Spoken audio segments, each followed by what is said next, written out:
Hello बच्चों, let's read the question. Describe the following. Nuclear energy, हमें यहाँ पे न्यूक्लियर एनर्जी को डिस्क्राइब करना है।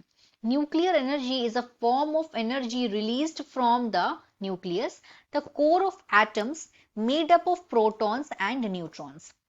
This source of energy can be produced in two ways: fission, when nuclei of atoms split into several parts; fusion, when nuclei fuse together. कि जो nuclear energy है ये एक एनर्जी का फॉर्म है जो कि रिलीज होती है न्यूक्लियस से। न्यूक्लियस क्या है? एटम का कोर होता है और बना होता है ये प्रोटॉन से और न्यूट्रॉन से। तो जो एनर्जी का सोर्स है जो प्रोड्यूस किया जाता है वो दो तरीके से किया जाता है, एक तो फिजन, एक फ्यूजन। तो जो फिजन है ये कब होता है? जब न्यूक्लियाई होते हैं एटम्स के, वो स्प्लिट हो जाते हैं अलग अलग पार्ट में, सेवरल पार्ट्स में, तो हो गया फिजन। फ्यूजन का मतलब जब फ्यूज हो जाते हैं, वो जब न्यूक्लियाई हैं वो फ्यूज हो जाते हैं एक साथ, उनको बोलते हैं फ्यूजन। तो इन दो तरीके से सोर्स ऑफ एनर्जी जो है, न्यूक्लियर एनर्जी जो है, प्रोड्यूस हो सकती है।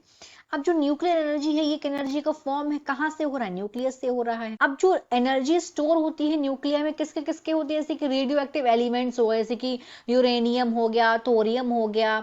और जो न्यूक्लियर एनर्जी है ये प्रोड्यूस्ड होती है न्यूक्लियर के स्प्लिट होने से। जब तो इस फेनोमेना का बोला जा रहा है न्यूक्लियर फिजन।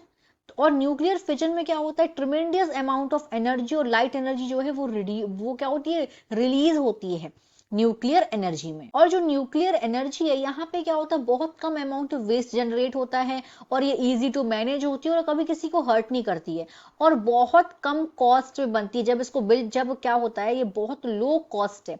जब हम बिल्ड करते हैं same kind of plant over again and again. तो यहाँ पे ये बात हो गई। Hope you understood it well. All the best.